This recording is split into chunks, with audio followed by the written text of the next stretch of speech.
Hello, welcome back to the Lager Logs. It is Friday night, and we are back on Fat Island this time. It's part 3 of Stu's Monkey Island 2 LeChuck's Revenge playthrough. And tonight I have a guest. It is obviously myself and Kenny B from Podcast on Fire. Hello, old school gamer merely of this genre, essentially. I don't really like any other games than this. Exactly. When thinking of Monkey Island, there's I know one other person that likes these games and is huge into these games, and we'll talk about these games even though no one was asking about them. So when I started playing this again, I thought he's a good person to talk to. Well, I don't remember the entirety of the game despite having completed it half a dozen times, so that makes each playthrough worthwhile and fresh, but I'm always happy to return to it. It has a special place in my childhood, especially this version of the game, not the spruced up version. Yes, aye, that's it. We're spoiled with this special edition. I'm not actually sitting with an Amiga and 8 floppy disks. Yeah, I was about to say, I was thinking back, like how many, I'd never owned an original for my sins back in the day, because we copied everything as kids. But yes, indeed, it was beneficial to have an extra floppy disk with your Amiga, like the one disk that it loaded the most from. Right. So minimal swapping was required. It was not like each and every screen needed switching or anything. Like you go into the jail, switch. Go out of the jail, switch. It was not that frantic. Okay. So they did a good job and all of that. Oh, here's the whole betting puzzle. That is so hard. It's so easy. Okay.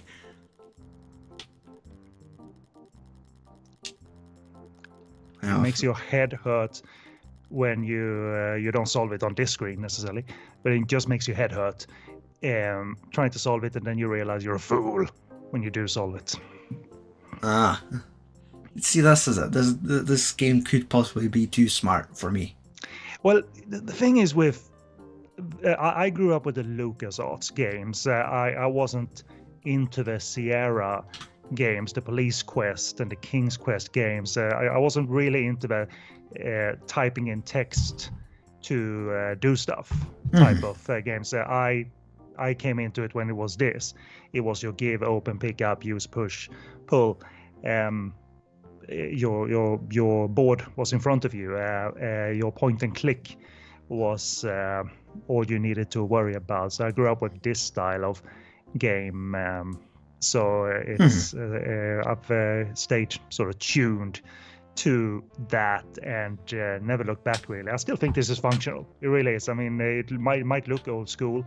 You need to push use and item on this and this. I still think it's very functional. It's not, it doesn't need to be streamlined necessarily. The new version is. If you switch to the new version, you have a different UI.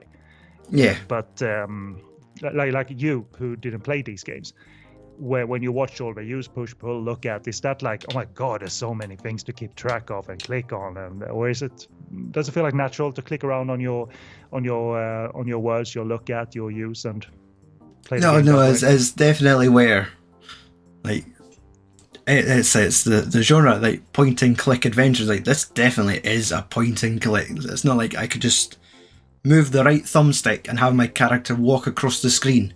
That is not physically possible. I need to point to the part of the floor I would like him to walk to. Well, was that hard to get used to, or by now? By now, I'm getting used to it. But when playing the special edition, it's almost like back to second nature. It's cool too. I realise when he starts talking, it takes the control away from me. Yeah, it's a cutscene. I don't remember what the winnings in this game is going to be used for, because the solutions in these games involve like going to different islands, of course, and picking up different items, combining items, and so. But it's still well designed. I never thought it was convoluted and clunky in design, or a popular term with these games is moon logic, which is a hellish term because sometimes it's just like, who would ever come up with that solution on their own? Type of logic when you do find out what the solution is. There's a famous game called Discworld based on the Terry Pratchett books. Yeah. And that's like notoriously difficult for even seasoned gamers. But the moon logic of Monkey Island I've never really had a problem with. When I play these games, I usually get by with only getting help 2 or 3 times, I'd say. Mm-hmm.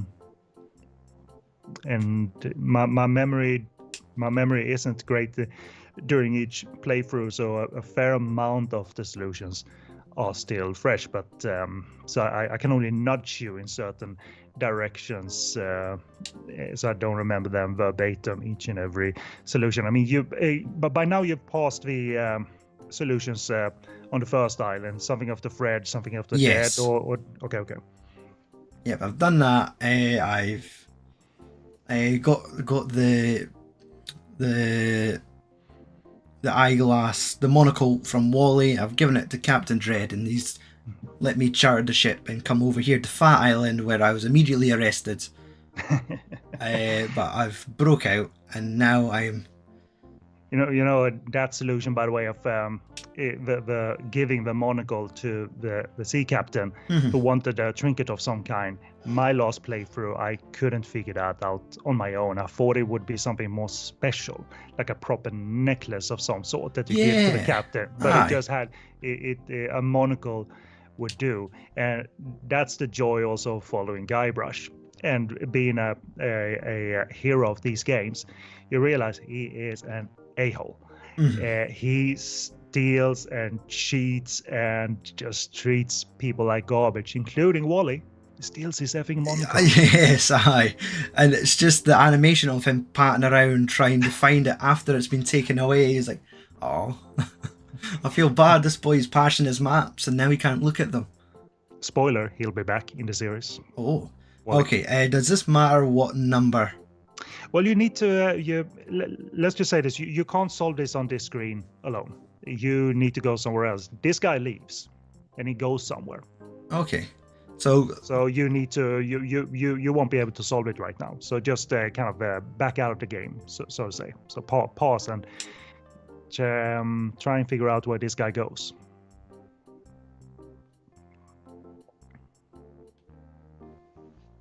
Oh, okay. So the guy that makes the bet.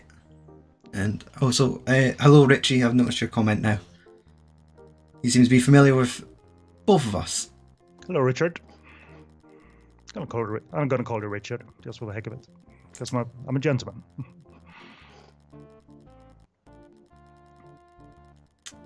Have you like have playing these games like Monkey Island 1 and this? Is it just like, my God, the solutions are there's too many steps, it's too convoluted, I can't believe anyone got through this game. So you kind of get in tune with the style of the game, and you start to think in these multi-steps kind of ways. It's getting there. Yeah. The thing is, this special edition also has a hint system, which is quite forgiving. Yes, it does. So now you gotta pay attention.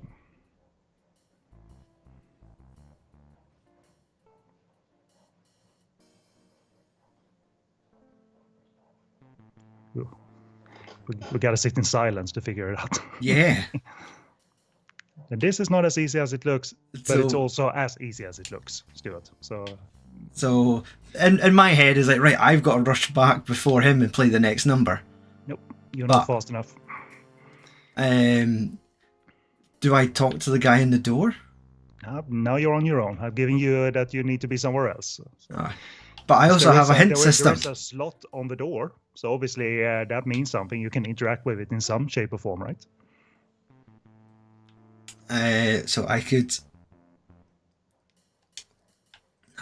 See, this is where it's like, oh, I'm going to be sitting here with... Like there's no failure here. Like with the Sierra games, you could literally paint yourself into a corner sometimes. You could die. It was all the golden rule, the common rule for adventure games, especially Sierra: save, save, save, save, save. Yeah. So don't worry about you're not gonna be in, it's not gonna lock up for you. You know what I mean? So yeah.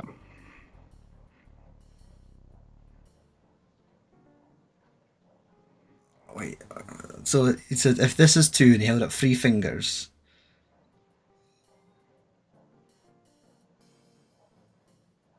But he has 4 fingers, so I would have said 6. You don't need to solve this in one go. You get as many chances as you want. Yeah. Okay, we'll go for this route.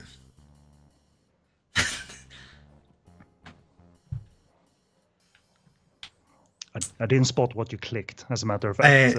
Okay, it was that, like, it's your hand. Like, just typical Guybrush answer. Yeah.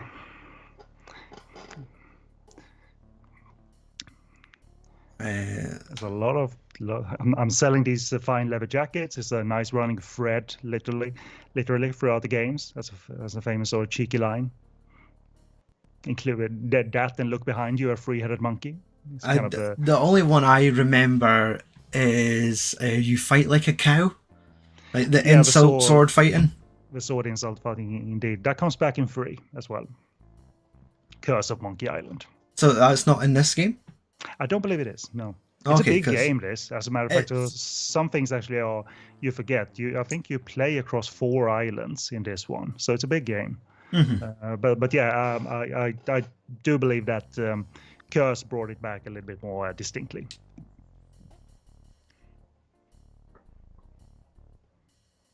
Okay.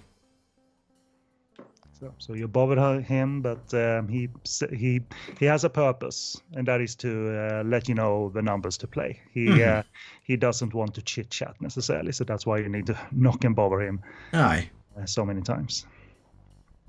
And Richie, of course, I now know exactly who you are. You came up and stayed. You and Jim, am I right? Stayed. That was many years ago. Whatever year Starsky and Hutch, the Ben Affleck movie, Ben Stiller movie came out, because we saw that in cinema. So yeah, we were talking on the Hong Kong message boards. Open up! This is a raid. Does it? And wait. I was going. Does it get to the point where he refuses to open the door again? Nah, he's gonna be there. Awesome. As I said, you don't need to restore any of this because you failed. Yeah. So. Shout out to Dominic Armato, who became the voice of Guybrush and then did the voice of Guybrush for these games. They never had a voice cast for these games originally. So that's the voice of Guybrush, and I can just hear him being a cheeky little bastard and having all of these dialogue options just to mess with the guy behind the door is fun. And for him to try and appear to be a mighty pirate, and no one's really buying his act. I know. But he looks good. He's got a beard on and sweet coat as well. So I like the design, the choice for Guybrush. But do pay attention now. Okay, you have to get it right 3 times. Yes. If this is 3 and he's showing me 4 fingers, then what is this? And he's not showing me any fingers. I think that's 1. Like the thumb. What he's showing now, but I'm not saying that's the solution. Yeah. Now, what was the first hand gesture? Because it was 4 was the first hand gesture. Yep, and he said it was 3. I'm gonna let you try this once or twice, and then I'm gonna give you what I believe is the solution. I've forgotten. If this is 4, then what is this? So if 1's 4, then there's now 5 of 4. It's Is it? It's as simple as it is difficult, Stuart.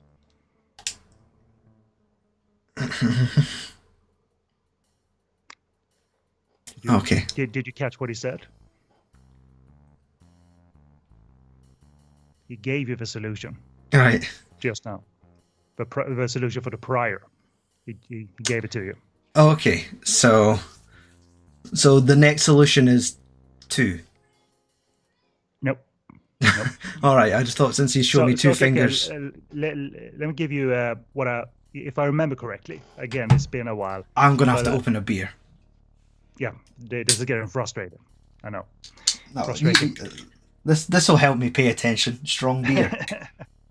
This is 5. What is 2? It's 37, isn't it? I was very gluggy. Actually, You're a for very strange person. Did you know that? They're writing for the beer freaks out there, I am drinking a Lunar Liquid double IPA, which is why it's 8%. It is a collaboration between Gravity Well, Baron, and Bruiser, and it has this cool can design.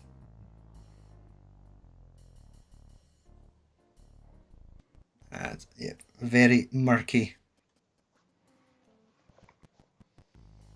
Strong, fruity, smelly beer. Okay. Now you're in the middle of it, so you don't know what what amount of fingers he showed you first. Okay. That's what you need to pay attention to, I believe. Yeah. The first finger gesture. Okay. And this isn't the first finger gesture. No. It's the second. So I think Richie is trying to help in the chat by saying 3. But there's probably the original gesture.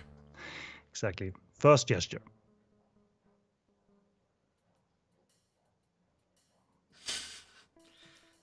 So is it always... Sorry? First finger gesture. So the gesture of the first finger.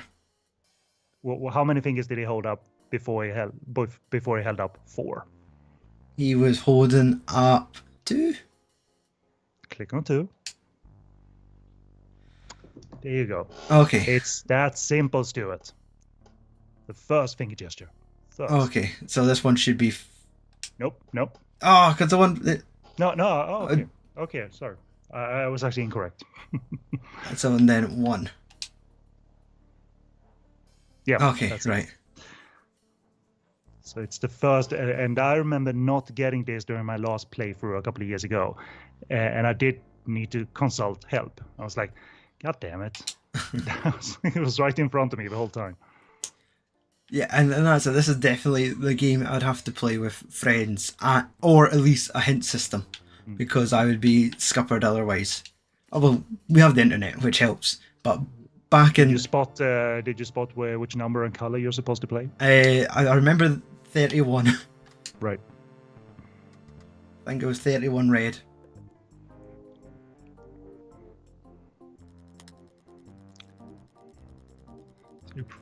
It's one of the design flaws, I guess, that you have to sit through this until you interject, but it's not too bad. It's not like you need to watch a 5-minute cutscene or anything to... Yeah. While we wait, I'm currently playing, because I do go back to these games, I'm currently replaying Indiana Jones and the Fate of Atlantis. Because LucasArts done that. Indeed, it's not the Monkey Island team, it's not Ron Gilbert and all those guys, but it's quite a famous game for all its variations. You can play by yourself, you can play with your in-game partner. There's no game who is really completely the same either, so which is nice. Probably need to talk to him, right?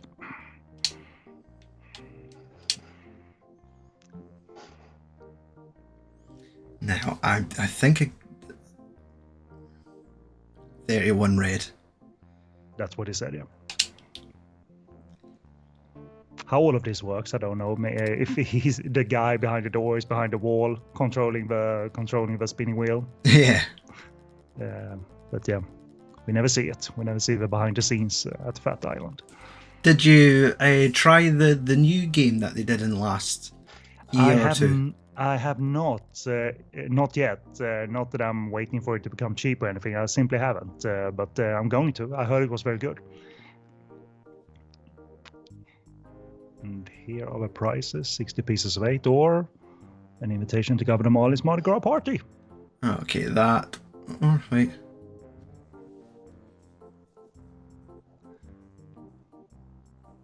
Well, I feel it's got to be the Invitation, because Marley, well, it's Governor Marley, isn't it? Yeah. Elaine. Yes. And the thing is, if I remember correctly, if you choose one of the others, he says, no, we're out, as a matter of fact. So you actually can't, so you can't get yourself into an unwinnable state here either, despite the options, you know. So that's the neat thing about the LucasArts games. Ron Gilbert, who designed the Scum VM engine or Scum engine, or one of the guys behind it, and certainly is behind this game, story and design, he says that he never liked that Sierra stuff of getting into an unwinnable state and having death scenes. That's why in Monkey Island 1, there is one scene where you fall down a mountain off a cliff, and then you bounce back because you bounce off a rubber tree. And that's a little Sierra dig. You actually can die once in Monkey Island 1. If you remember, Guybrush actually can hold his breath for 10 minutes. And when he's submerged in one scene in Monkey Island 1, if you stay there for 10 minutes, he actually dies. Yeah, I vaguely remember that. There was, when looking at the achievements for these games, since the special editions included unlockable achievements when you done certain goals, I think one of them was to kill Guybrush. Yeah. And I had to look up, it was like, how exactly? And it was a case of, right, just put down your controller and wait. Yeah. There's another one this time about Colin. It's literally within 10 minutes, so it's not like you need to do it in 10 seconds. The solution there is just to pick up the idol you're tied to and just swim out of the water that way. That's the solution in Monkey 1. So it's a very simple puzzle. I say, I've wandered into this library and I don't have a reason why I should be in here. I remember playing this on the Amiga. These, it might look very pixely, not high definition. This was always gorgeous art to me, Stuart. I believe this is hand painted and then obviously scanned into the technology of the time. Really? It was always gorgeous to me. And this game really upped the ante design-wise with the settings. It's bigger and just looks great, even on the Amiga, especially on the Amiga. So that's what I guess it might be the PC version that's bundled with this special edition thing. But regardless, this looks exactly like when I was a kid, the colors and all of that. Hey, look at that little painting next to the ladder. That looks like the LucasArts, so it does. logo. I don't believe you're gonna have to gonna do anything with it. It's just a little Easter egg.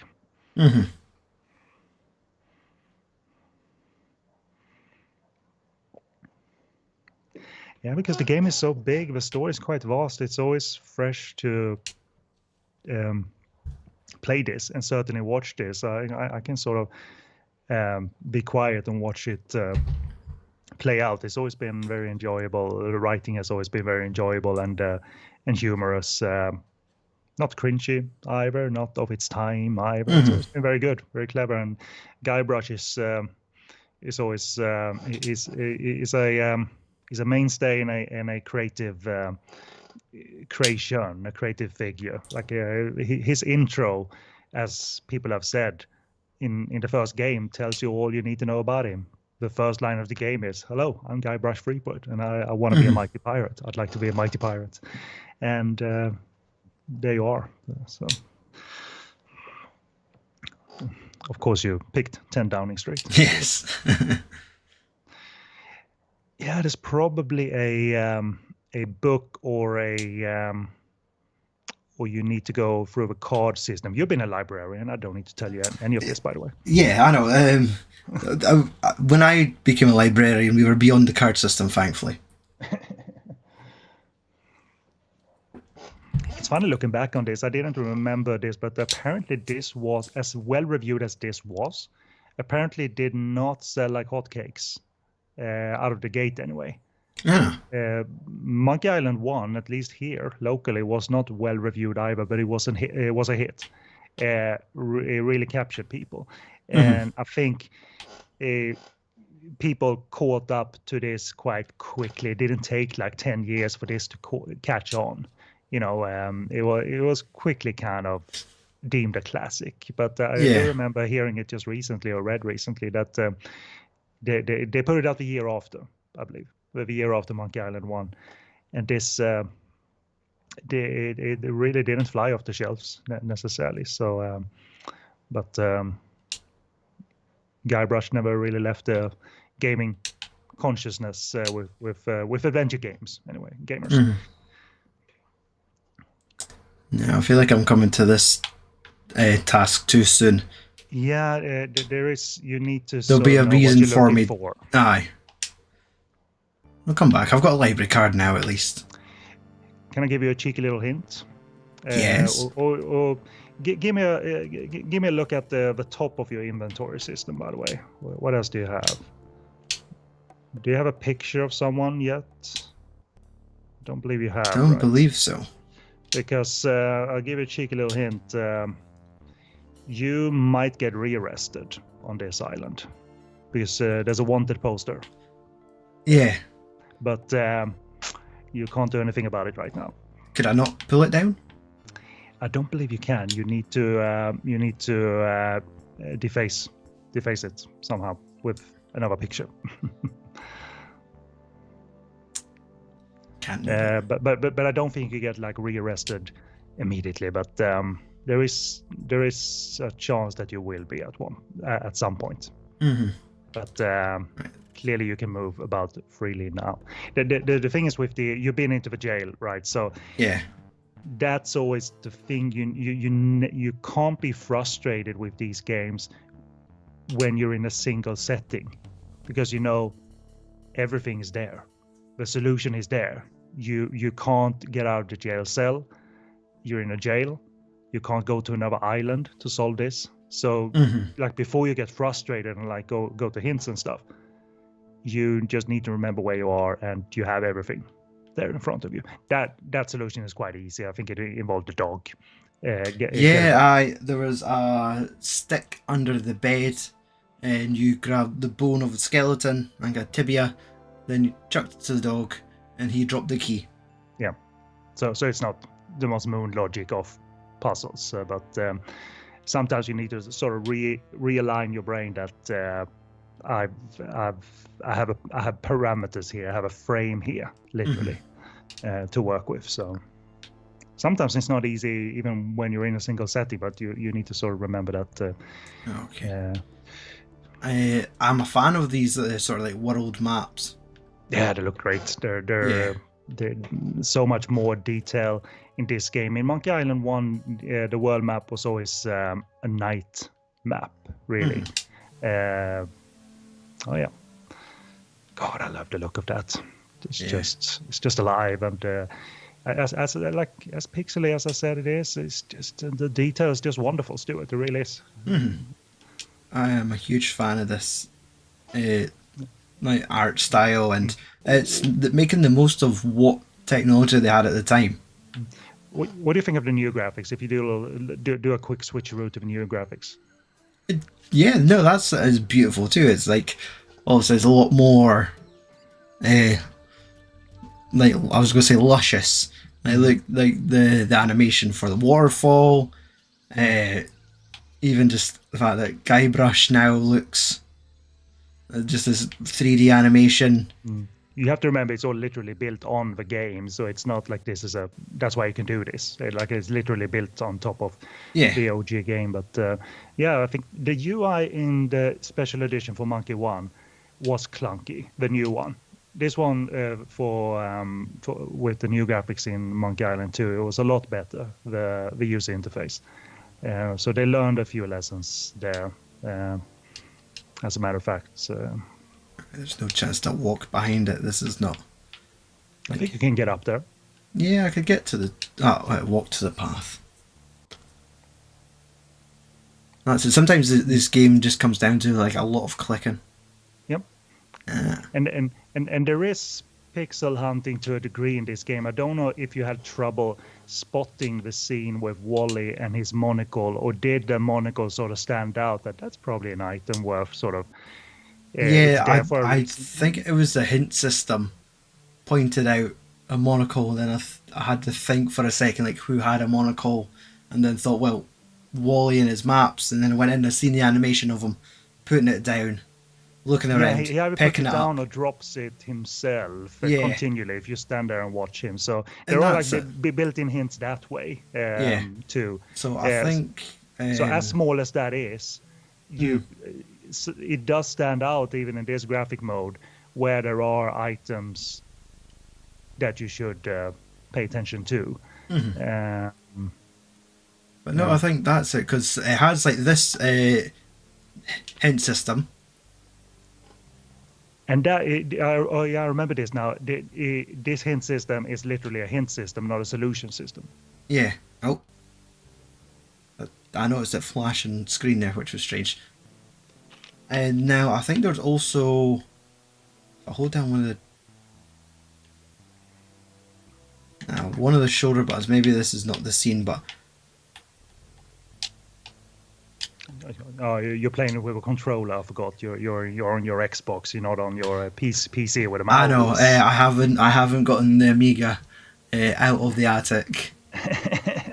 Like you have an Amiga in the attic. I don't even have my Amiga in the attic anymore, or an attic. My parents definitely still have a Commodore 64 in the attic. That can be worth something. That was like the first family computer. Same here. I went through Commodore 64, Amiga, had a couple of PCs because my dad used to sort of have one for work. So I went through like PCs where I could play Doom and Wolfenstein and nice. And some of the more full motion video intense games that required a Pentium 100 megahertz. Have you heard of that, kids? As little as 100 megahertz. But then I went to PlayStation 1, 3, and 5. So I skip, when it comes to consoles, I skip a generation because I don't game too much on my PS5, nor did on my PS3. And all of these games are usually, the things with these games, they're available digitally for so cheap. Yeah. Going back trying to find like the original releases in a box of this, well, you can find them, but you gotta pay a whole lot of cash to buy an OG big box game. Those things have shot up in worth, which is good and bad, I suppose. I would love to own more big boxes. I have a fair amount, but I don't collect them anymore, not at those prices. And I'd rather have this in my digital library. I mean, we're not promoting anyone here, but Good Old Games and Steam has these games. Obviously, they're on the Xbox and PS, and you don't need to pay full price for these things. And so it's not a terrible solution not to have a box next to it. I did go on to Steam and added Curse and Escape from Monkey Island onto my wish list, because that's it. They will email you when these games go on sale. Yes. And if I really enjoy playing this one, I complete it twice. I have the latest one sort of on standby for when I'm fully done with this game, so I can do a playthrough of that. And I think once I've finished those two games, I don't think I'm going to be finished with Monkey Island. I think. Well, what you have is also Tales of Monkey Island, which is the episodic version from Telltale. I remember you playing that. I loved it. It's all the cast is back, and the episodic narrative was really, really fun. Also had a little bit of emotional hook towards the end of the 5th episode. The good thing about those games is they're old, and my computer is old. Yes. So it should be able to run those and let me stream them without being too much of like a labor on the computer or on the CPU. They haven't made them. They haven't upped the minimum requirements or anything. You're right. So. Yeah, and that's. I think Curse almost looks like a cartoon. I love the design of Curse. To be honest, it's probably my favorite Monkey Island game.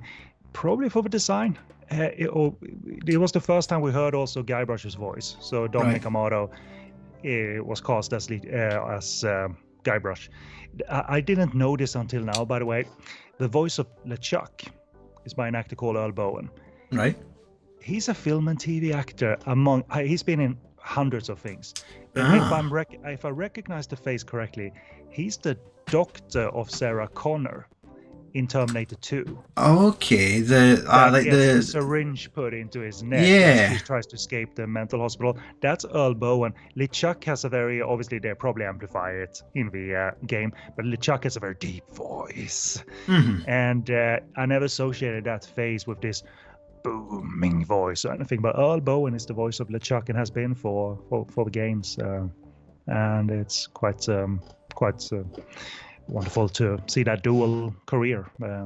Yeah, definitely. It's Dominic, I think he's just a voice actor, but he's employed all the time. The guy who does like the voice of Nathan Drake in the Uncharted games, famous voice actor. Course. You don't see him on TV and film all the time. So obviously these are the careers. By the way, this line thing on the map is a cheeky Indiana Jones reference, obviously. Yes, I thought that when I saw it the first time.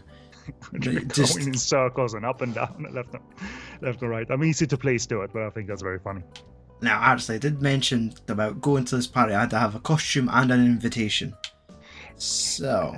And the thing is, going between the islands, which is needed to get the solutions in place, not terribly frustrating either. It's just, it has character to it and personality in the island design in itself, and obviously a lot of cheeky characters along the way, some of which you will recognize from the first game. They will be recurring through every game, really.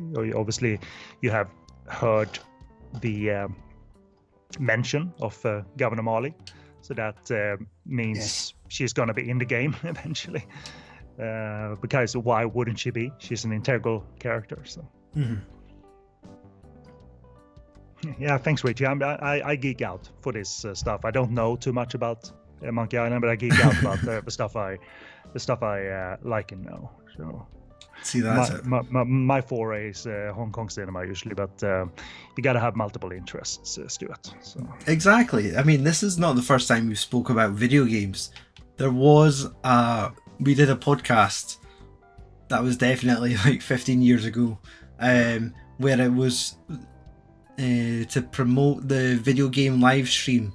No, a video game marathon. You did a 24-hour marathon, you crazy man. Yes, and I'm doing something similar this year, in this format. Like, so now Not for 24 hours, you madman, right? No, because I time has caught up. I'm going for a 12-hour marathon. Oh. So like from 8 till 8 or something. Right. But I'm gonna do it on here, like where you could see me and you could see the game I'm playing and you could interact in chat, and yeah, I'm going to try and raise money. It's more or less I'm just doing it in August, around the time it's the week that my birthday is. I wanted just to raise some money for sick kids and do it on the YouTube channel, and yeah, play games, like getting the chance to do 12 hours of just video games. Like, there's so much stuff I could catch up on. Are you gonna yeah, well, you have to be a good boy, then you can't like load up with 24 beers and just that wasted off exactly. That so will also be like maybe like a quarterly reward. Yeah. Like every maybe 4 hours. One beer, one water. One beer, one water. So you have to balance it. Well, if I'm starting at 8 in the morning, I'm starting with a coffee. But if I'm starting 8 in the morning, it's 2 hours later. Then I know there is a thing as a breakfast beer, but I am not. The notion of a breakfast beer, and I'm not a drinker, but I can drink. I do drink occasionally. The thought of a breakfast beer kind of makes me nauseous. I don't know why. It doesn't seem like your bodies should have alcohol that early or anything, but anyway, I played Final Fantasy IX for 24 hours straight. I was about to say, those games you have to put in hours to complete those games. If you look up like long plays of RPGs, like 72 hours or whatever. Yeah, okay, that makes sense. Yes, exactly that. Like I do, I am wanting to revisit Final Fantasy VIII.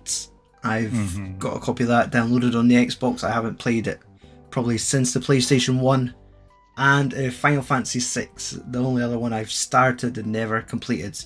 What was the famous Final Fantasy for the PlayStation 1 that knocked everybody's socks off? Is that 6 or 7? 7. That's 7, okay. And I was never into it, so, but I know it was a big deal. And that's the one that's has been remade into like a series of games now. I think in 2020, it was like a 3-disc game to begin with. Yes. On the PlayStation 1, and now it's been turned into a 3-game series on the PlayStation 4 and 5. So it's the same game, only in parts. Yes, but it's like a full, like, sort of 2020 up, like what they did with the Resident Evil games. Gotcha. Yeah. A full-on makeover. Okay. Yes, exactly. Full-on remake, but split across 3 games now. So the second game came out this year, and they've just got subtitles. So it's like Final Fantasy VII Remake. Part 2 is Final Fantasy VII Rebirth, and I guess in a couple of years we'll be getting Final Fantasy VII RE something. Yeah, those I've noticed the names for some of those RPGs are mightily complex. I believe the Kingdom Hearts games have just names that go on forever, like Kingdom Hearts, whatever part, 2.5, the end, reimagined. Like, yeah, there's also what you call it.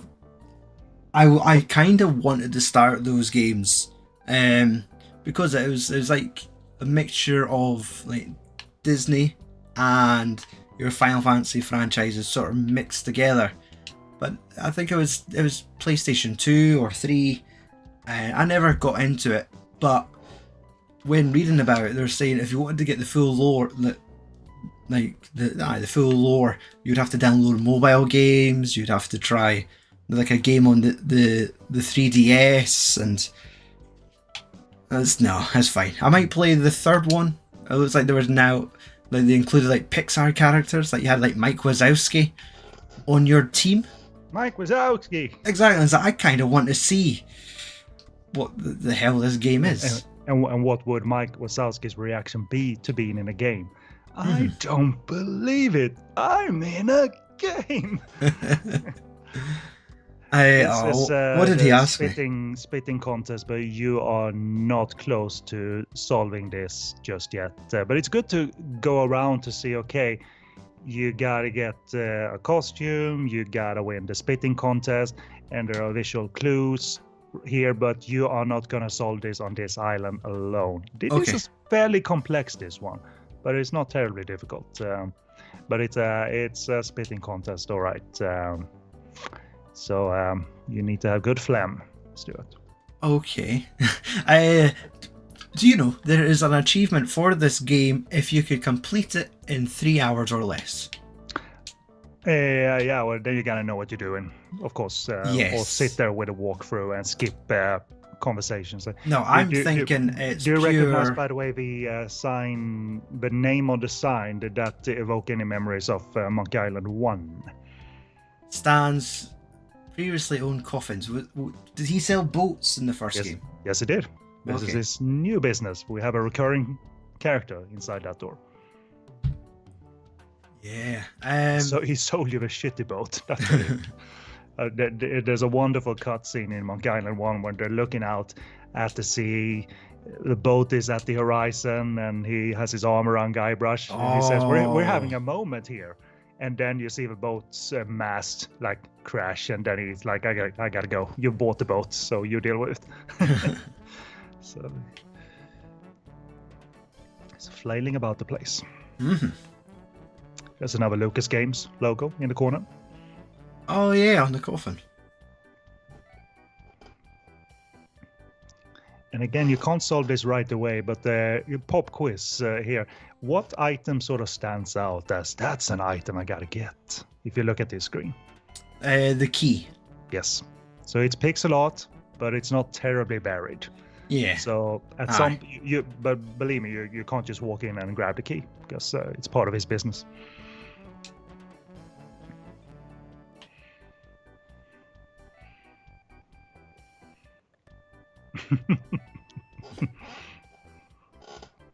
He got a go. He got a good voice actor in for.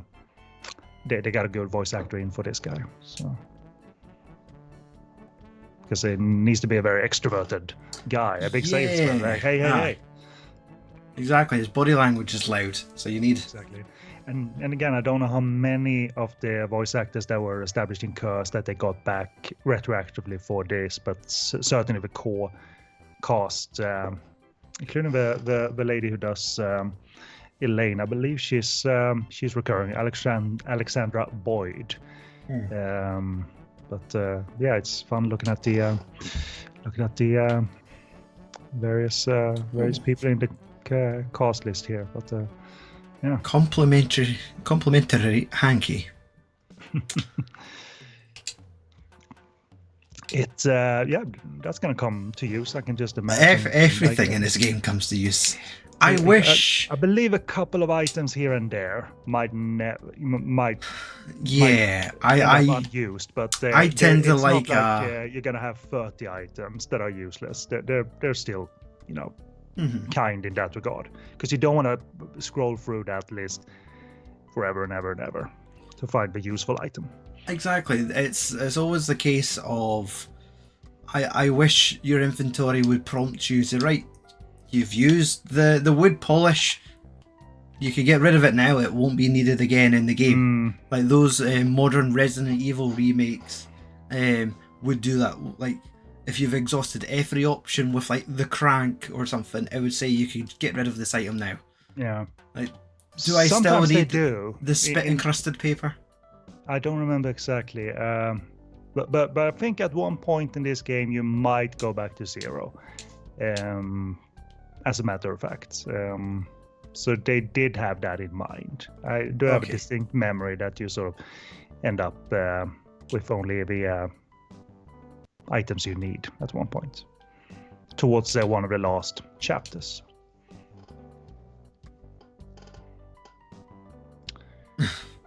Guybrush's smooth as always.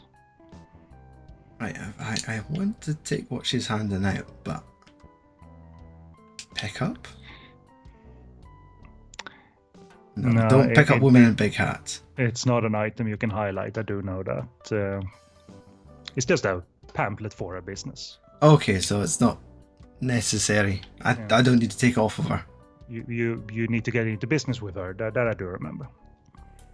Okay, so she's advertising boat tours, isn't she?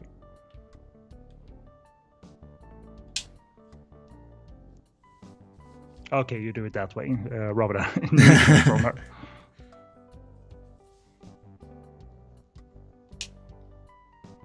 Because the captain you have doesn't go to all islands. I think you need to use multiple boats to go around the entire map, so to say. Yeah.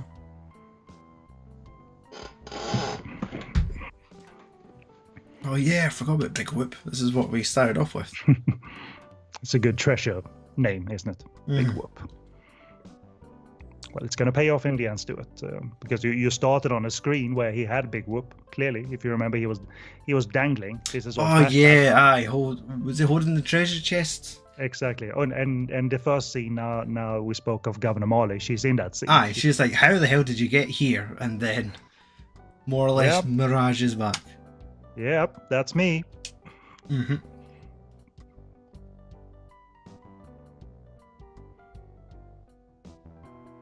Okay, I think I remember where this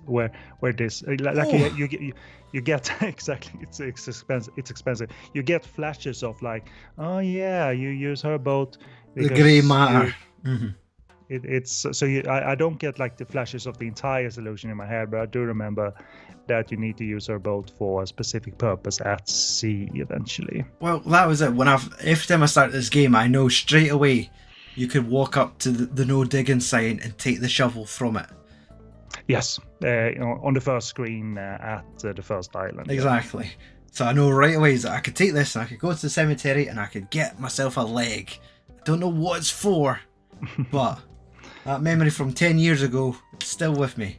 Grave robbing, stealing monocles. Nothing is off limits. So.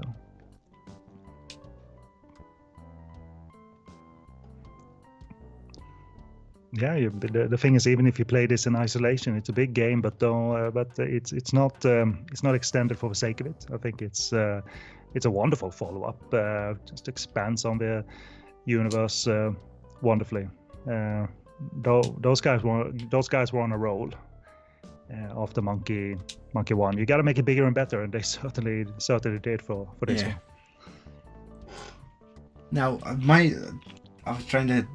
I mentioned on the last stream my original introduction to this was watching my cousin play it on I assume it was an Amiga or a PC. Back in the day, it was like the family house party where the kids are shoved upstairs so the parents could drink downstairs. Yes. And I was just watching him playing Monkey Island and just being amazed at the fact that he was pointing and clicking and he was solving all these problems. Obviously, he played it before, I assume, because he just seemed to have known it far too well. And I was just in awe watching just these graphics, and they were going from scene to scene. And I feel like it was one of those early memories where it stuck with me ever since. And then years later, being a teenager and being at a friend's house, and they had Escape from Monkey Island for their PC. And I was like, I remember Monkey Island. And I always remember when I was around at that house, my friend would be upstairs making out with his girlfriend, and I would be downstairs playing Monkey Island on the PC. Yeah, baby. My priorities were right. And I remember just being absolutely clueless playing that game. But I do remember, I think Richie has played it as well. And he got a lot further than me. I remember we had a conversation on the message boards. And I think I remember admitting to looking up stuff online. And I was very quickly shamed. I never played Escape from Monkey Island, and I'll tell you why. It was in that area of the 90s where adventure games went to 3D, and that didn't yield as well. The design work kind of went out the window with that experimentation. And I heard it was a very clunky game at spots. I think it might have like tank controls where it was really difficult to move your guy around. But they apparently just kind of went into an area that was unknown to them, and it didn't yield like a well-designed game. So if I ever get to that, I mean, I have it on my GOG, on my good old games, but if I think I'll do a long play watch of that one, because I really can't stand experimental controls that were flawed back then, and I don't have the patience for it now. So I've actually not. I'm missing a piece of the story, and I haven't played the last game. I feel like I do have that completionist bone in my body, but this game might break it. I might not want anything to do with it after playing this game for, let's say, 12 hours. Well, it's an addictive universe. It really is. Not to play daily for months and months and months, game after game after game, but I'd recommend. Once you get to the end of this, you're gonna have some thoughts on what the hell did it all mean, and how, because it's a highly debated ending. No spoilers. Okay. But it's wonderful to then cruise into Curse of Monkey Island and see how they up the game. Really, it was the first sign of a really slim user interface. For Curse of Monkey Island, so they really did a good job cutting down on the various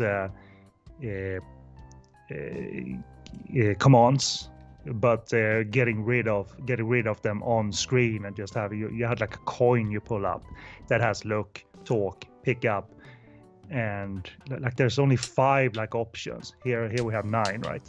So they slimmed it in that regard as well. You picked up a thing that might be of help on another island. We spoke of that a while back. You picked up a picture. That's going to come in handy. If you don't want to be arrested again. It's one of many examples where Guybrush is going to be an asshole to someone. Wait, does this count as a picture? Yes.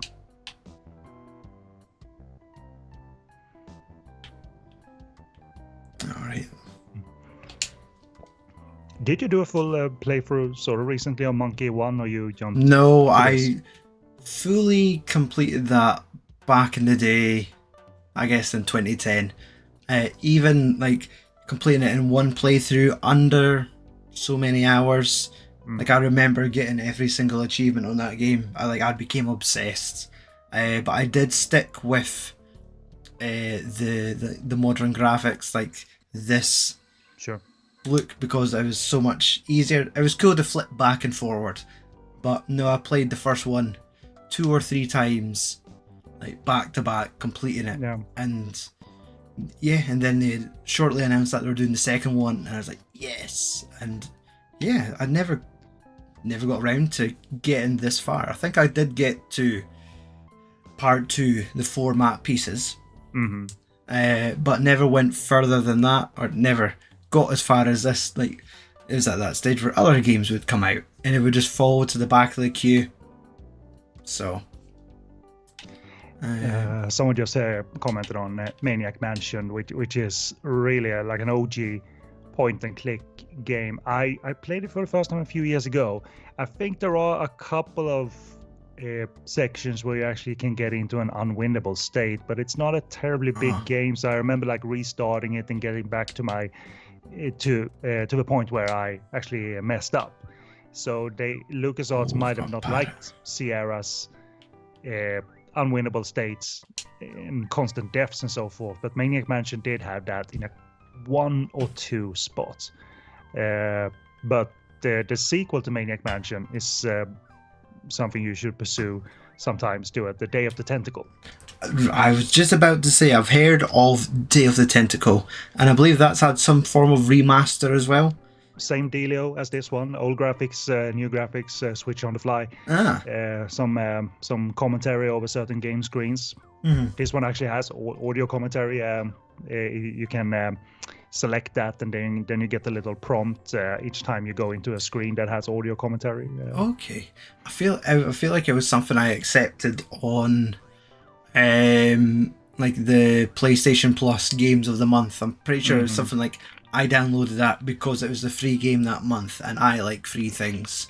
Yes, so do I. So I think I definitely picked up then, but obviously I'm rocking the Xbox just now. I'm pretty sure I could probably buy it off their marketplace for £5. It's never full price. It never truly was either, but most of these games are always mightily discounted.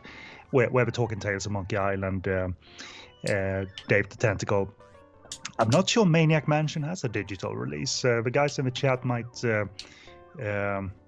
no, it does. I believe I have that on Good Old Games, so it should be on Steam, and but maybe not the Xbox necessarily. But I believe Maniac Mansion might be a digital thing as well. Oh, he's got a map piece. That's what this chapter is about.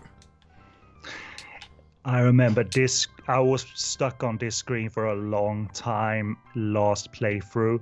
I'm not going to give anything away, but you need to purchase something on this screen, and I was totally unsure of which thing to purchase. If I should, you can purchase a lot on this screen and actually waste money. Right. So I did. This is a scene where I made sure to save and have this as a sort of a solid safe starting spot point. in case Yeah. I messed up with my finances. Again, I don't think you can get into an unwinnable state, but you can buy a lot of crap in this store, like the Elvis platter in the foreground. Yeah. It's not necessary for anything, but you can buy it. The first thing that jumped out to me is the fact that we have a parrot. And I remember on Captain Dread's boat, he has parrot chow. Yeah, this is a solution that I don't remember fully, but it obviously stands out. The mirror and the parrot. There's a saw in there. There's a horn of some kind here, and I'm not sure all of those items are going to be used, but certainly something with the parrot. And the mirror is your sort of key points of interest. But yeah, there's you can ask about a ton of items in this store. And I believe the map piece is a true map piece. It's not a souvenir map piece. So So there could be fake pieces. I'm not sure. I'm not sure they have decoys. As a matter of fact. Mm-hmm. Now, I believe our new friend in chat, Pew Pew Plunkett, it was the person that helped me out on my last stream. That was very nice. Yeah, he might have a better memory than I am, because I am 169 years old. Okay. No, you just sound like that. That's fine.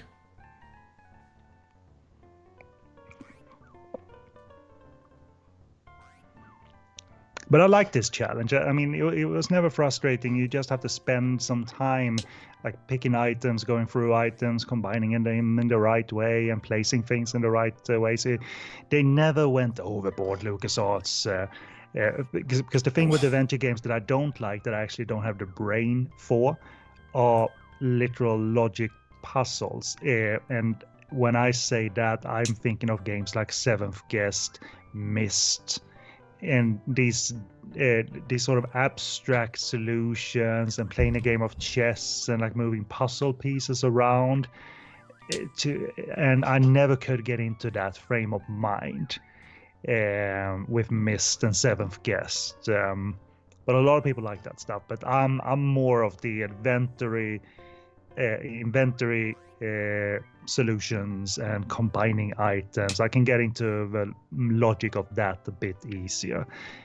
So it's a sort of preference of mine.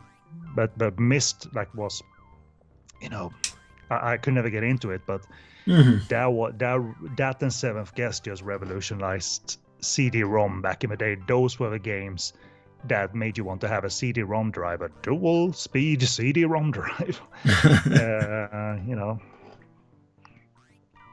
Broken Sword I love as well. Pew Pew.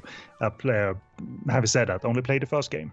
But I had one of those. I remember buying there was the PC Classics or something. Yes. And you were just able to buy them relatively cheap on disc. They were kind of neat, because it's a very serious, intricate story done in a cartoon fashion. The design is, but not cartoon comedy fashion. But it was an animated adventure game, really well designed. It was the guys who did Beneath a Steel Sky. If the guys in the chat remember that, it's one of my favorite point-and-click games. Beneath a Steel Sky has been free forever on Good Old Games. It's one of those games that they've always offered up for free. But it's a full game, proper game. It's not this 10-minute demo or anything. It's like a cyberpunk adventure, if you will. Now, I just want to get to the pirate shell. Sorry, the parrot. Isn't there something on the floor there, next to Guybrush? Yeah, there you go. Yes.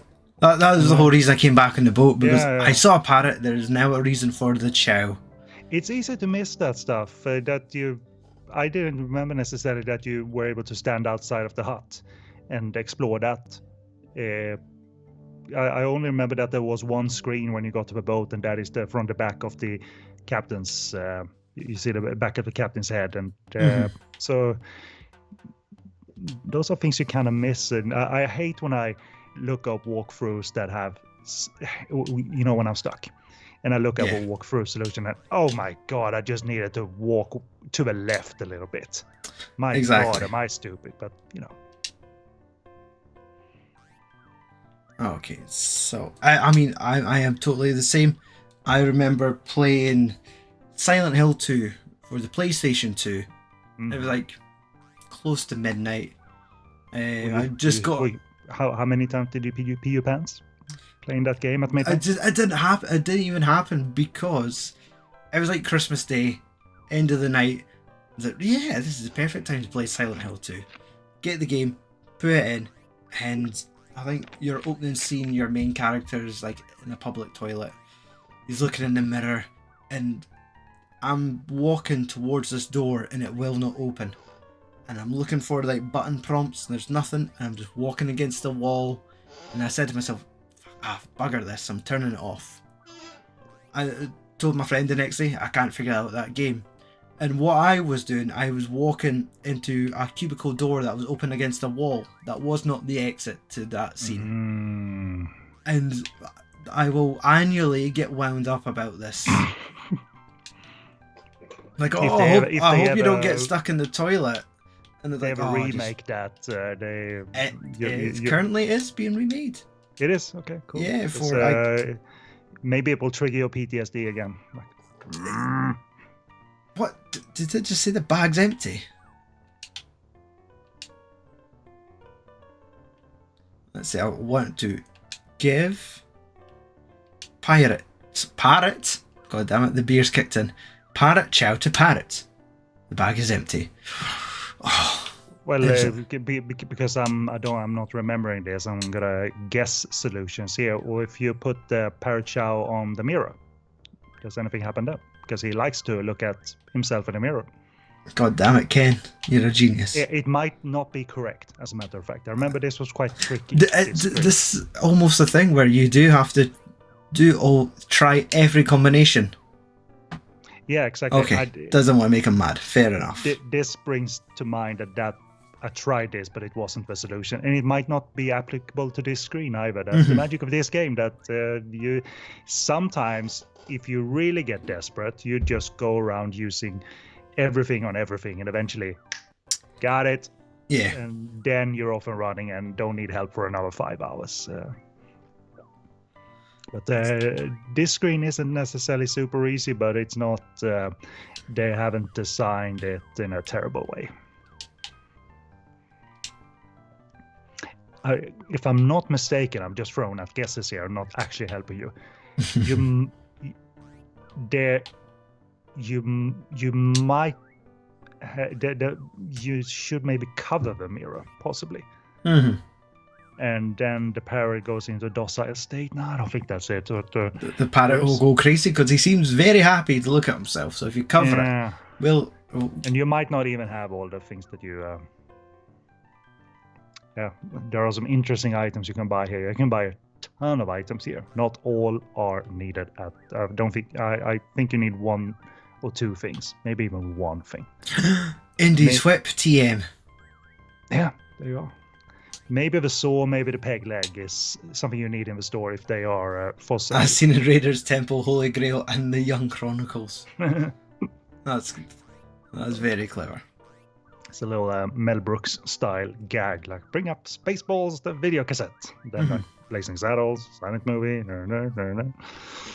Yeah, they can do it. They have it. LucasArts, Lucas Games. They can bring up whatever they like. To an extent, anyway. I don't think there's a ton of Star Wars references. Heck, even George Lucas is in Monkey Island 1 at one point. Do you remember that? I don't know. The bridge troll that you give the herring to, the red herring to, is revealed to be a guy in a costume with a beard. All right. Who eats that, then Guybrush turns around and he's back in his suit, and then you move on and never see him again. So they got a little 1990 George Lucas pixelated version in there. You need to make him lose interest in the mirror. Yeah, I think you need to cover it up with something, if I'm not mistaken. I'm trying to think if it's anything in this room. Yeah, well, I don't think.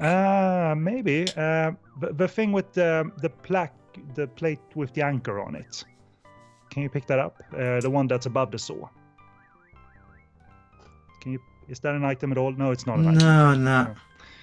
Again, it might not be in this room, but I got this solution eventually when I replayed it a few years ago, but it took a little crafty. Let's see, I'm going for the hint. You should purchase a few items that are for sale.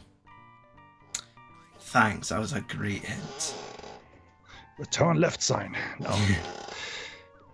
Pirate hats, anchor.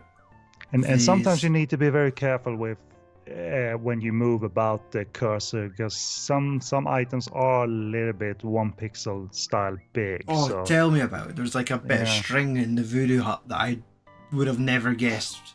Now, actually, this might be the room to show you that it does have some sort of other hint system.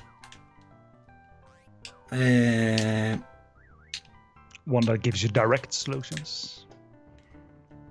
Maybe I've not seen it now, but Yeah, my memory of this hint system is that it only gave you a little nudge rather than. Unless actually it might be in the newer version. Right. Beware of parrots. Oh, there's a clever inventory. I see. A little highlighter thing there. Yeah, they do that with adventure so, games. like, I never knew about the quill or the eye patches. Mm-hmm. But obviously that hint system isn't. And you can't pick up the beware of parrot sign and put that on the mirror. Let's see. Like if you pick that up and then put it on the mirror. Pick up sign. You choose look at sign. So that's right. Okay, no, All that's right. not it. Computer says no.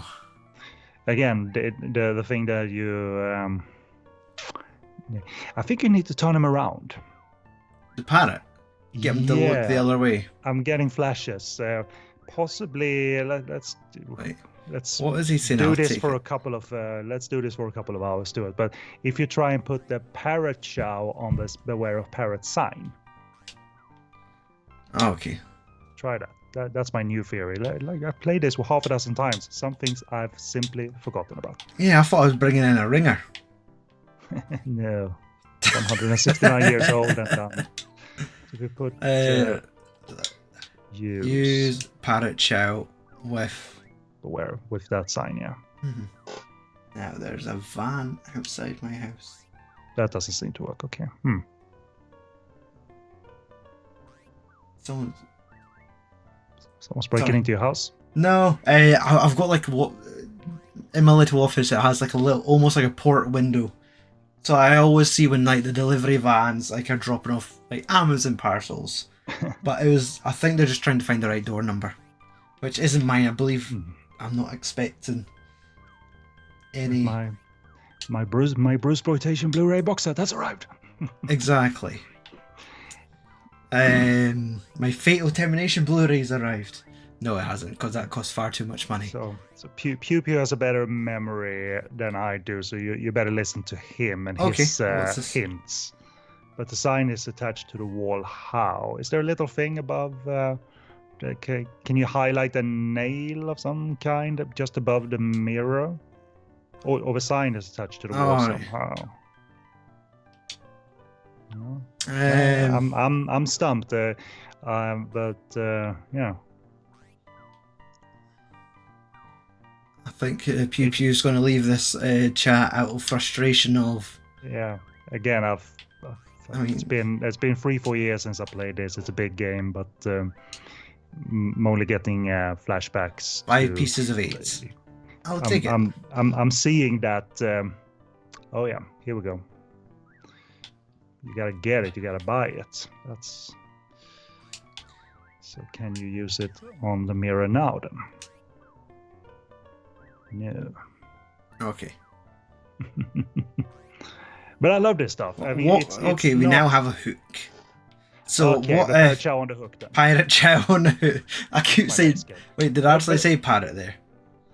Not Pirate Chow, Parrot Chow. Yeah. Say it 3 times fast after. Parrot Chow.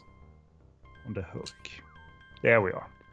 That's the memory of him switching sides, and now you can probably buy or pick up the mirror. Oh look, it's left a little picture frame that we didn't see before.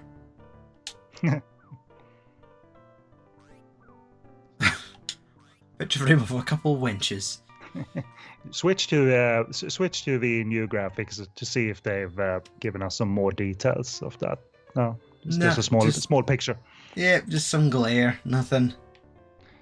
We're able to buy the mirror now. I don't think you can steal it in front of him. No, I think we just pick up and then I guess that's as good as. Press the wrong button there. Okay, so you automatically go to buy when you try to pick up. Okay, got it. That's a good function.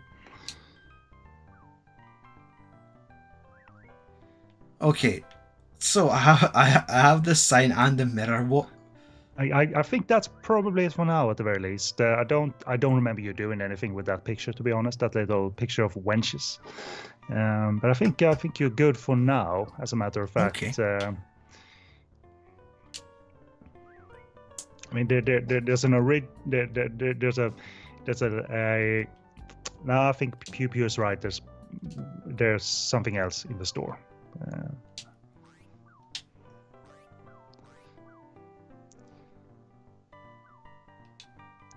I guess I have to Because because you use a saw to vandalize a peg leg on the first island, and I don't think you've done that yet.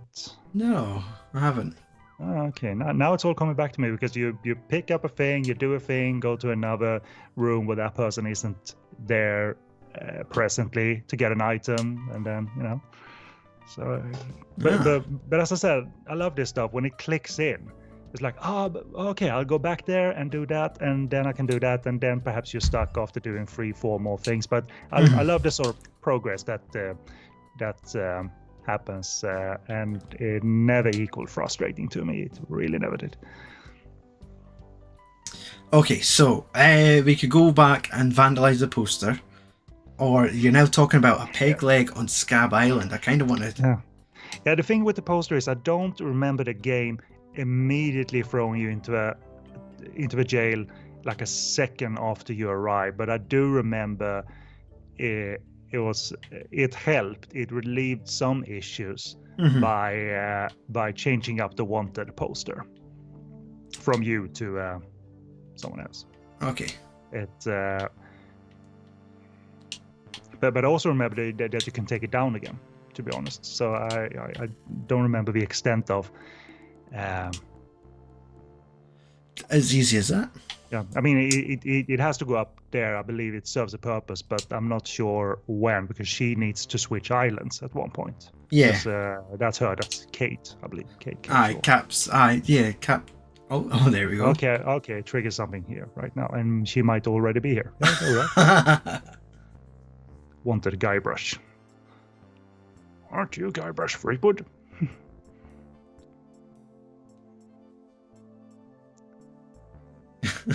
Because the thing is, I don't think the solution now, like it's not like you can take a ship now by your own and go out on your own, but this serves a purpose of some kind. So it's not like it's a thing you do just for fun, just because the game allows you to. I think it serves a purpose, but it's probably a good idea to go to Scab Island. Yeah.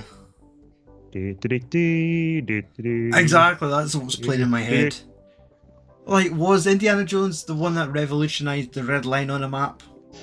You know what, knowing Spielberg, he probably took it from an even older adventure film that he wanted to honor, you know what I mean? Like, I'm sure it was a graphic in some 30s, 40s, 50s adventure film, black and white or not. Yeah.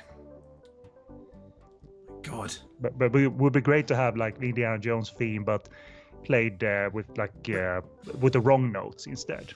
Yeah. Now, I believe there is a popular, I think, free-to-play game called Sea of Thieves, and it's just like it's like a free-to-play pirate game, is what I'm going to say.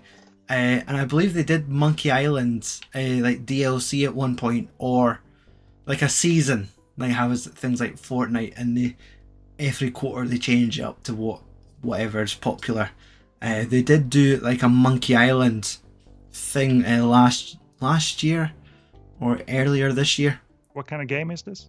What kind of genre of game? It's just like some sort of pirate, mass multiplayer online, but it's pirate ships. Yeah. Gotcha. So it'd be perfect to bring in like mighty pirate Guybrush Threepwood. I love how this island is literally built out of boats. You know, there's no solid land anywhere. The water looks filthy. It's just, God, it looks great. I know, and I have such a strong memory or nostalgia just for this first stage, because that's as far as I made it. So I remember like the woodsmith and Wally and the kitchen and keep remembering the woodsmith, by the way, if you're gonna The man with play with the saw. No, you don't need to go back to him. You have the saw. You can play with the saw. But you don't need to go back to him. Not yet. Okay, Ken. But he's got all those peg legs in there. No, but peg legs are on persons as well. Who had a peg leg? I feel like the innkeeper had a peg leg. Nope. There are guys up there, right? Oh yeah, the pirates of low moral fiber. You remember that? Well done. Yeah, I guess innkeeper disappeared after the alligator got loose. Yeah. Do you remember if that solution was you simply untied the alligator, or did you need to have a scissor or a knife? Yes, you did. You needed to take the knife from the kitchen. Right. And that moment happened to me on stream. You could see sort of my eyes light up and like the dopamine rush. We have the knife. There's a rope, and yeah, there we go. Walk to the men of low moral fiber. In parentheses, pirates. Yeah, this is effed up. But it's Guybrush. It's adventure game. Because you need to get a character out of his environment to nick a thing or two. Okay, and this is a strange thing where I feel like I am playing it out of sorts, but there's no linear fashion to do these things. Obviously, no story will be triggered after key events, but it's not purely linear. These things, so you can jump back and forth. Press the wrong. Oh no, it's so effed. It's just so effed up. His reaction is going to be priceless, man. Well, that's it. I don't now. Just have to talk to him to wake him up so he realizes. I think you might exit the screen, as a matter of fact, and it will do its thing. So just exit the screen, and I think there's going to be a cutscene. Okay. Automatically. Yeah. Oh, here we go. Look at his eyes. I can't see the entire script here. It's cropped out, but yeah, he's. So yeah. So do I walk back in? No. Okay. This is a thing that if you mess it up, you get to redo it, because the basis of this one is to get a character out of his workplace because he's called upon to help with the peg leg. Right. So who's a character who has a workplace in this little town? You're talking about our pal the woodsmith. Well, you're going into the kitchen now. So yeah. Clicking on the wrong. So I apologise. My son seems very excited in the background. So if you go in there, I think he's Ooh. So there's an item or two that pops right. That you can nick. Thank you. My eyes fall immediately. What, on the calendar? No. Wait, I can't pick up the woodsmith. He's lacquered it onto the wall.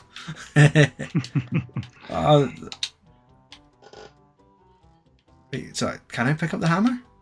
I think you chose look at rather than pick up. So. Yeah, that's the difference between pressing A on B. Hammer and nails, possibly? You're standing in front of the nails. Am I? Yep. Side. Just move. Move somewhere. Damn it. Okay. All right. Fair enough. Pick up nails. I'm looking at them now. It's the thing with adventure games. Just steal everything and for your own benefits. Okay, there we go. Okay. I remember what this is going to be used for. I'm not going to tell you that, but you defo need hammer and nails. Fair enough. Is there anything else obvious in here that? I'm not sure. I don't think so. I mean, there are clickable items, but yeah. Right. Well, sawdust in piles on the floor. That's funny. Mm-hmm. And if you go back to the men of low moral fiber, I think he might be repaired. And the thing is, I think you can do it as many times as you like. You can cut off his leg again if you like. Yeah, he's got his leg for no back. reason. even though you have what you need. You have a saw, so what else can you use it for apart from amputating this man's peg leg on several occasions. So yeah, there's an episode out of Tales of Monkey Island where Guybrush is put on trial, and not for the crimes he committed in the past, but sort of some of the crimes within the episodes where he's stolen and deceived, and you gotta kind of solve your justice situation, which never happened in these games necessarily. So I love that part of Tales of Monkey Island. There's an episode called The Trial of Guybrush Freeman. Because you've done some heinous things, like I think you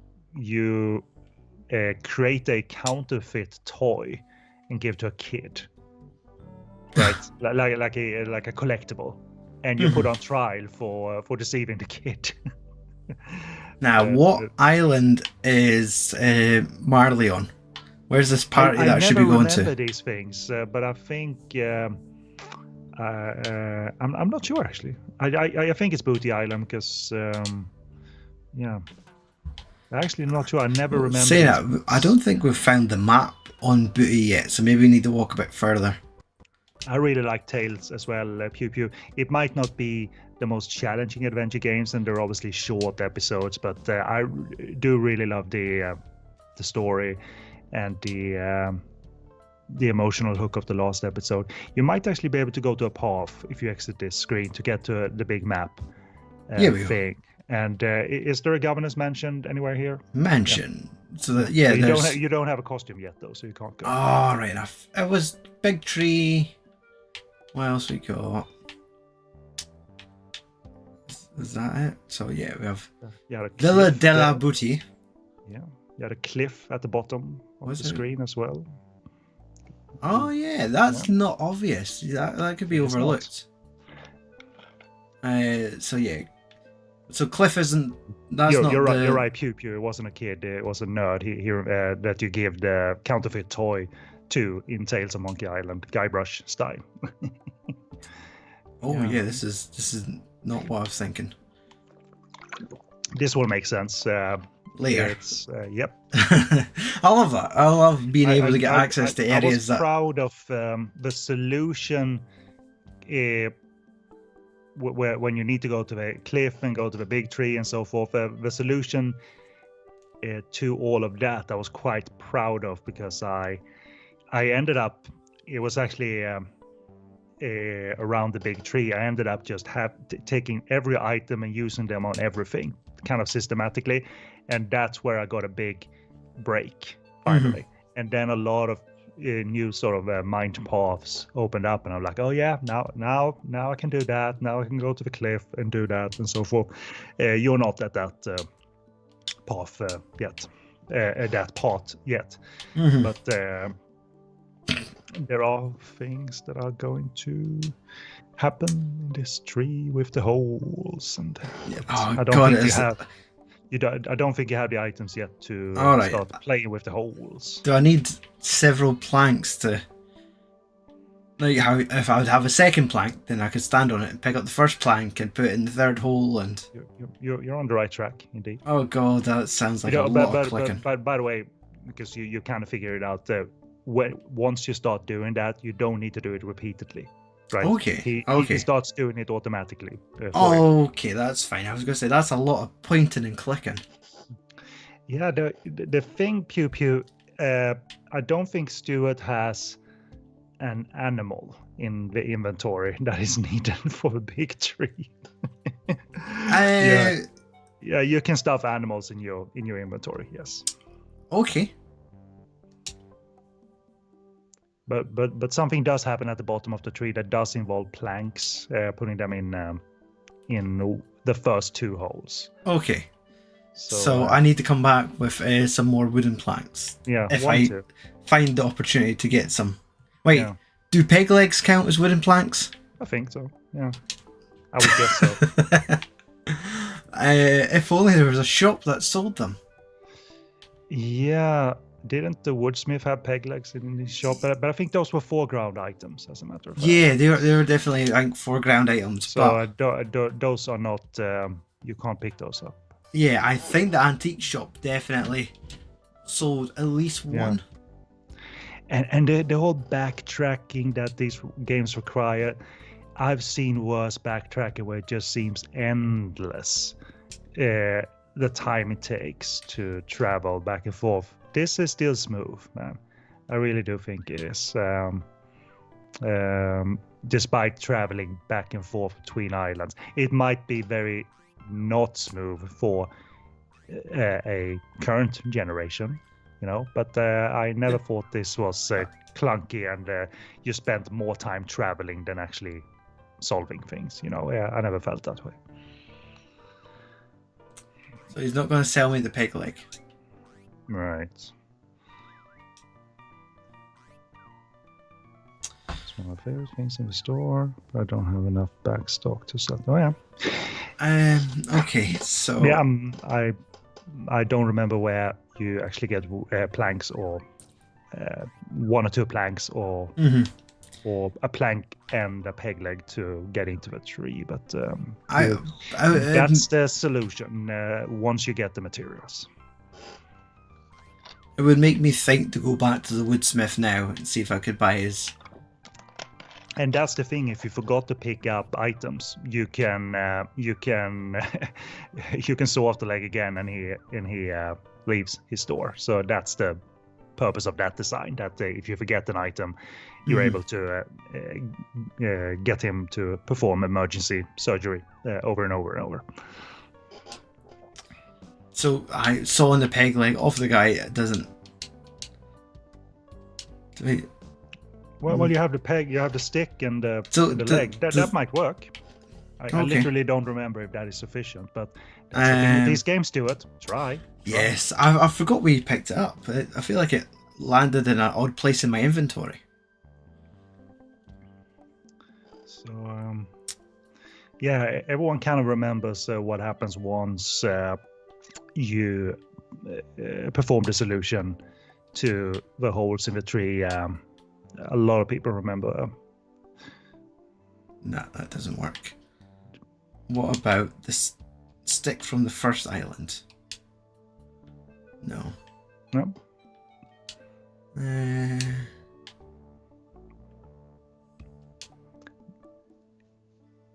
No, so you might not have the materials yet, as a matter of fact. So. It's a good thing my memory is shot. These games always appear somewhat fresh. Monkey Island I'm pretty good with. I don't forget a lot of details with Monkey Island 1.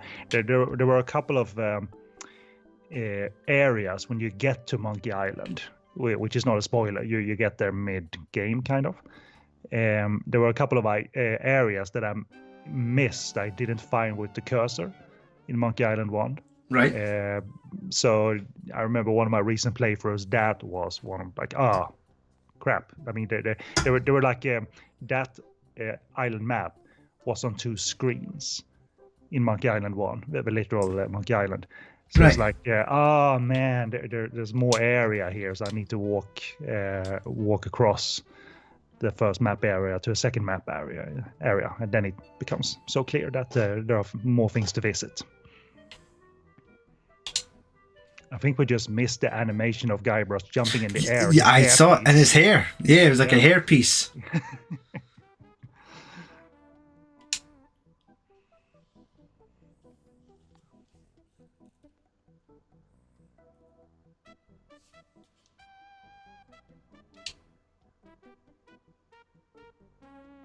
Yes, I'm not getting any further here. Yeah, invitation is good, but that's not a costume. So okay. It's another thing I don't remember. Go to Booty Island and find it. You need an ore. That's right. Though I've somehow forgot where you get it, but I think you're right, Pew Pew. That brings back memories too. Looking at the inventory.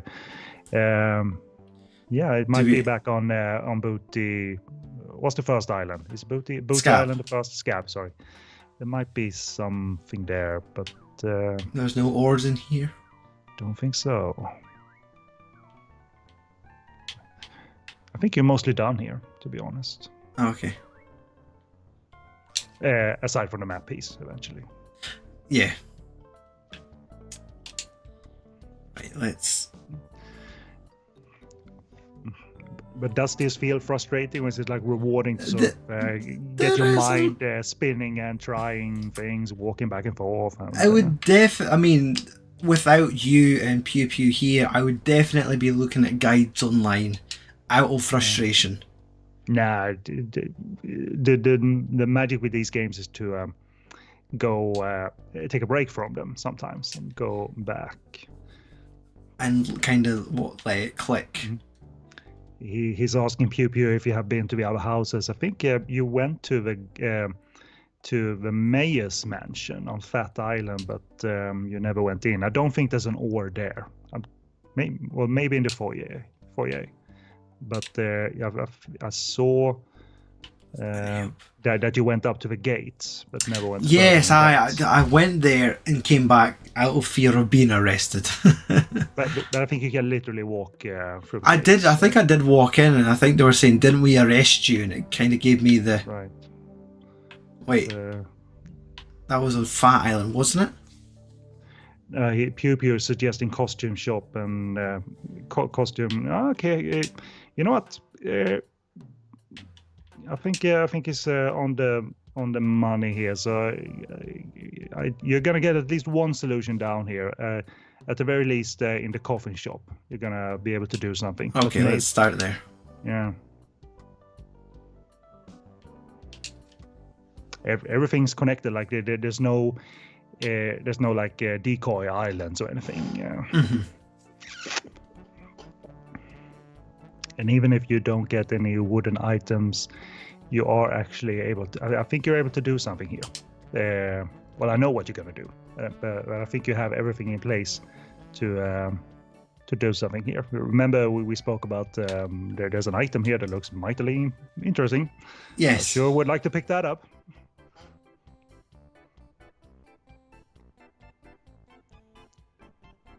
The Cadillac of coffins. His coat pattern, it almost looks like, especially in newer games, and it looks like he's wearing a sort of Tron pattern almost. Mm-hmm. Wait, could I close the coffin? Oh, look at that! That's Tom Kent Williams. Are you feeling better, Tom?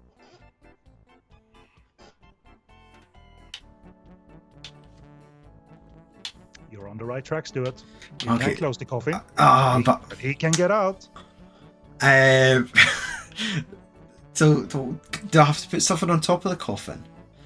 Yeah, sort of. Okay. Do I have it in my inventory already? Yes, you do. We got it together.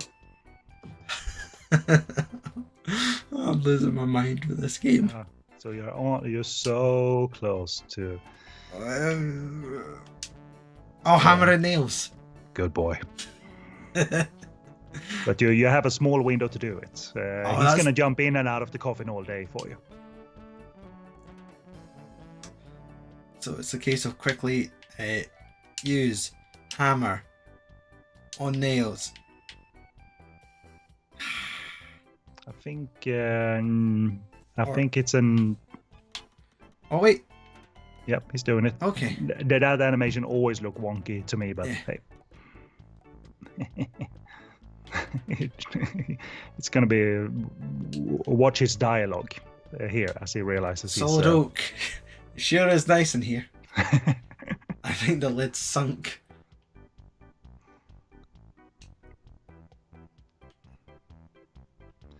So yeah, that's that solution. Okay. The crypt key is going to help you out at some point, but again, you might need a Pew Pew to help you solve the plank wood issue. That actually, I don't have the solution in my head. Oh, thinking back, I'll read. Poor Stan.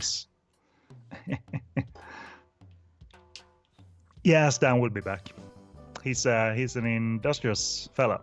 If one business fails, then another business will open in its place, in a way. Hello, Bernice. Bernie P. Yes, that is definitely the better half of Tom. Okay, so is there anything obvious in this costume shop? A costume? Yeah. Somewhere. Several costumes that I'm not allowed. What was that? Cannibal mole. Barbecue fish. I don't think it's a dialogue puzzle. I think again, I'm saying think. I think you need, and it's not money necessarily. You might need like a voucher, maybe a coupon, maybe. But I'm not sure where you would get that. Okay. Because it's not enough just to say I'd like a costume and he'll give it to you. I think you've done that. I feel like I exhausted those options.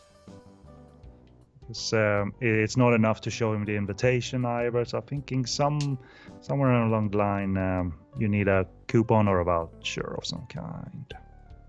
But I might be wrong.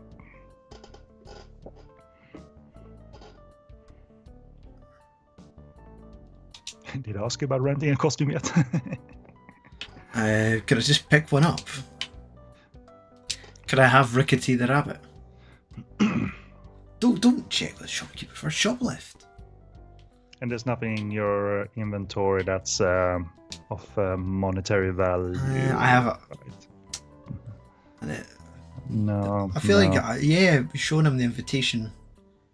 Right. Would have use invitation. Don't think that's it. Oh, wait. But that didn't work anyway. I clicked the wrong options. Maybe it is. It's certainly use the give option. Okay. If use doesn't work. Stand still. For God's sake, don't just... Wait. Okay. Oh yeah, that's it. Okay. Right. And I remember you couldn't pick your own costume. You have to make do with what's given to you, which is that. Yes. Of course. Look, it's all displayed, all lit up almost, like it's the most special costume in the shop. Mm-hmm.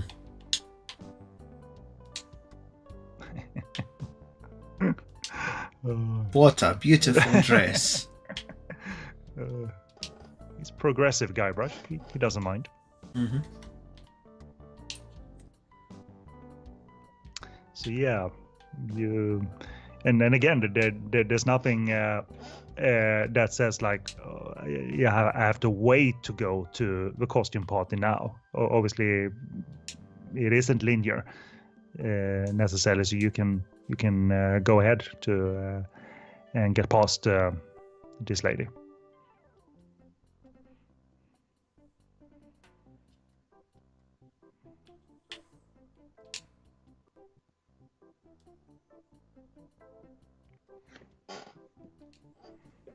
And now you have more dialogue options. So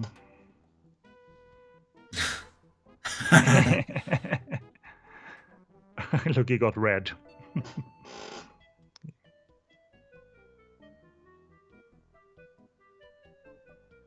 The boots were a nice touch. Do switch to the new graphics to see how this looks. Guybrush with dress. Isn't that lovely? Yes. With the boots as well. I like the complete change for the guard. Yeah. But also in tune with the LeChuck design. Yeah. It is a woman. So you think it's a guy now, but yeah. Well, what do you know?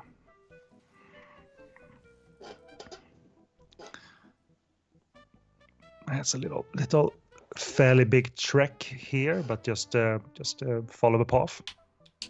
Click yourself through. Look how masculine his shoulders are.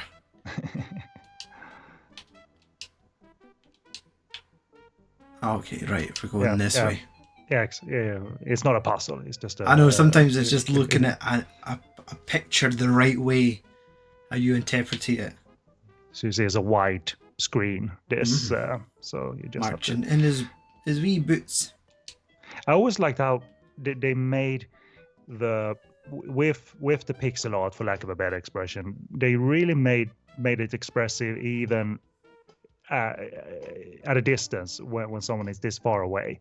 They really had a knack for making it expressive using, a couple of dots, really, a couple of colored dots. There's a doggo. We have a pooch.